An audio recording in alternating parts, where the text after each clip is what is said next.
So the big, beautiful, not so beautiful bill passed the Senate. Thank goodness we don't have to call it that anymore because Chuck Schumer struck the name and it is no longer officially called the Big Beautiful Bill. Small favors. I'm going to call it the Billionaire Welfare Package because that's exactly what it is. This Billionaire Welfare Package is not going to 47 as he would desire. It is heading back to the House, to the Rules Committee to be exact. It passed in the Senate with a 50-50 vote where the VP broke the tie. Being that the VP is on the wrong side of history, that is how it passed. The vote was along party lines for the most part, but the holdouts who voted against the bill to actually make it a 50-50 split was Susan Collins, Tom Tillis of North Carolina, who said earlier this week that he's not running for re-election. He's just going to vote his conscience, and he doesn't have to worry about the consequences. Rand Paul was the last one that held out and voted with the Democrats to try to kill the bill. A notable person that voted for the bill, she pretends like she is on the right side of history, as if she is against the regime and against the authoritarianism and against everything that's happening right now. Lisa Murkowski of Alaska, I'm talking to you. She voted for the bill. But then she said she wanted it to go back to the House so they can make major changes. You know what would have made major changes to this bill? Is if it died in the Senate and they would have had to start over. But you didn't do that, Lisa Murkowski, did you? Because you're probably worried about retaliation and your own career more than you are the American people and the people who are going to suffer because of this bill. You're also hoping that those little carve-outs that they're doing for your state actually stays in there. You don't care about anybody else but yourself. But I digress. So it's going to the Rules Committee. And they're meeting today, if they haven't already by the time of filming, to go over this bill. Now, if they vote on this bill in the Rules Committee, it is going back to the House. So you do still have an opportunity to call your House representative and tell them that you do not want them to vote yes on this bill. And remind them that your vote matters a little bit more when it comes to the primaries than their money. Ralph Norman, he's a Republican in the Rules Committee. He said that this bill is a non-starter. However, I wonder how tough he's going to talk when 47 gets him on the phone. He has said that the House needs time to read the bill and to be able to discuss the things in it. One problem, though. 47 wants the whole bill passed and on his desk by or before the 4th of July. They only have 3 days to get that done. And Mike Johnson is pushing for a vote as soon as possible because he doesn't want the Republicans to know what is in the bill, what is going to be affecting their constituents, because the more they look at that bill, the more they dissect it, the more things they find wrong with it. Look at Marjorie Taylor Greene and finally discovering that in this bill, states cannot regulate AI for the next 10 years. She didn't know that because she didn't read the bill. That tends to happen more and more as more Republicans get their eyes on what's actually in this bill. Speaking of, let's talk about what's in this bill.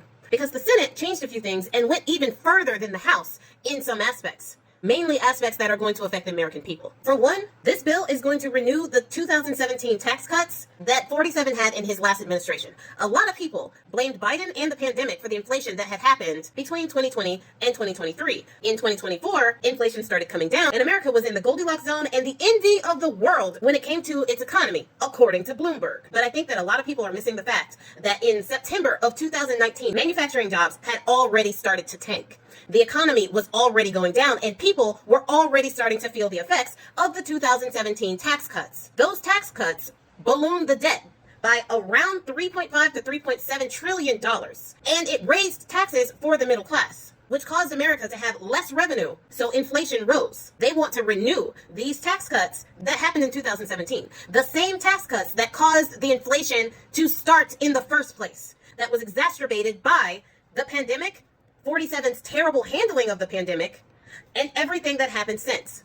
Side note, it was the Inflation Reduction Act that Biden signed into law that created a situation where America was actually recovering faster than other countries in our situation, even with the terrible handling of the pandemic by Bone Spurs. But y'all didn't think that that was good enough to vote in him or his predecessor. So here we are. Now, the renewed tax cuts will decrease the revenue over 10 years by $4.5 trillion. Now, couple that with the $1.2 trillion that they are saving by cutting other things that I'm going to talk about, and you have a $3.3 trillion addition to the debt. I thought you guys wanted fiscal responsibility. I thought that when Republicans get in office, they know how to balance the budget. Adding $3.3 trillion to the debt is not balancing the budget. Okay, so how do they claim that they balanced the budget? They heightened the debt ceiling by $5 trillion. Budget balanced. Now, what are some specific programs that they are adding and deleting out of this bill? Let's start with immigration. They are putting $2.3 billion with a B into immigration enforcement, while simultaneously crippling our agriculture and hospitality sectors. $46.5 billion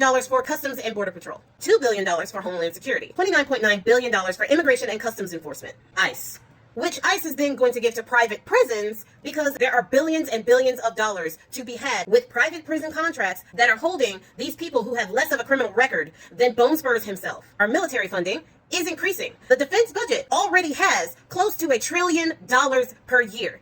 And the Pentagon has failed its annual audits 7 years in a row. But $25 billion with a B is going toward a Golden Dome, which is a missile defense system. How about this? Stop pissing off world leaders and you won't have to worry about a missile defense system. $29 billion is going towards building ships. $15 billion are going toward nuclear deterrence. Once again, stop pissing people off and you won't have to worry about nuclear deterrence. So what are they cutting? $52 million will be cut from Medicaid funding that goes to pro-choice facilities. Even if these facilities focus on routine women's health care the majority of the time. If they provide any type of choice service, which includes emergency services, they will be cut from Medicaid funding. Speaking of Medicaid, $930 billion with a B will be cut from Medicaid. 72 million people in the United States uses some version of Medicaid for their healthcare because healthcare is astronomically expensive in this country. $285 billion will be cut from SNAP. People who need extra money for food, you might be thrown off of SNAP because of the cuts that they are putting in this. Moving on to clean energy, they are cutting $488 billion with a B, energy tax credits and incentives that were introduced under the Inflation Reduction Act that Biden signed. All of these incentives are going away, which is probably what has Elonia Muskrat in a tear. But they are adding tax incentives for coal production.